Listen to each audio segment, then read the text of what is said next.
تستعد الحكومة لإعادة بعث مصنع سوزوكي للسيارات في ولاية سعيدة بالشراكة بين الشركة القابضة مدار والمتعامل الياباني سوزوكي،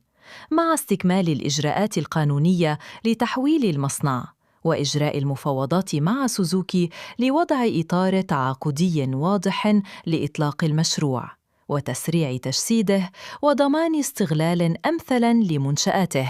بما يتوافق مع السياسات الوطنية لإعادة بعث الصناعة الميكانيكية وتحقيق الإدماج المحلي وإنتاج قطع الغيار ونقل الخبرة والتكنولوجيا وخلق مناصب شغل ودعم سلاسل الإنتاج المحلية. وفي رد كتابي لوزير الصناعة يحيى بشير على سؤال النائب بالمجلس الشعبي الوطني عبد الكريم بوعناني اطلعت عليه الشروق حول أسباب تأخر دخول مصنع الصناعات الميكانيكية للسيارات من علامة سوزوكي حيز النشاط رغم جاهزية هياكله الأساسية، وعن الآجال المتوقعة لانطلاق الإنتاج الفعلي به، وما هي الإجراءات التي تعتزم وزارة الصناعة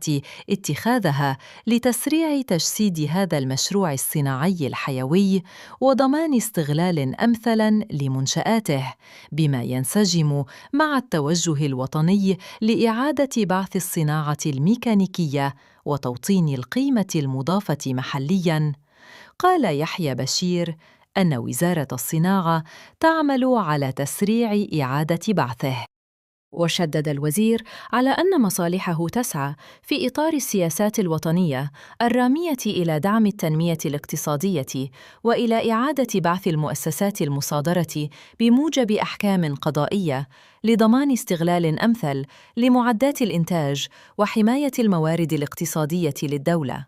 وأن إعادة تأهيل هذه المؤسسات وتشغيلها يساهم لا محالة في تحقيق عدة أهداف استراتيجية، منها تحفيز الاستثمار وخلق مناصب الشغل ودعم سلاسل الإنتاج المحلية وتنشيط الاقتصاد الوطني، بما ينسجم مع توجه الدولة نحو إعادة بعث صناعة وطنية قادرة على توفير منتجات ذات قدرة تنافسية محلياً ودولياً. أما بخصوص مصنع سوزوكي للصناعات الميكانيكية للسيارات من علامة سوزوكي، فقد تم مبدئياً تحويل هذا الأخير إلى الشركة القابضة العمومية مدار بعد مصادرته بموجب حكم قضائي نهائي،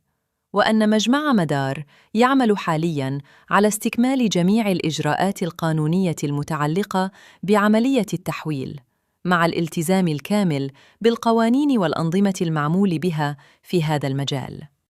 كما تقوم الشركة القابضة مدار في الوقت الراهن بإجراء اتصالات ومفاوضات مع الشركة اليابانية سوزوكي من أجل وضع إطار تعاقدي واضح لإطلاق المشروع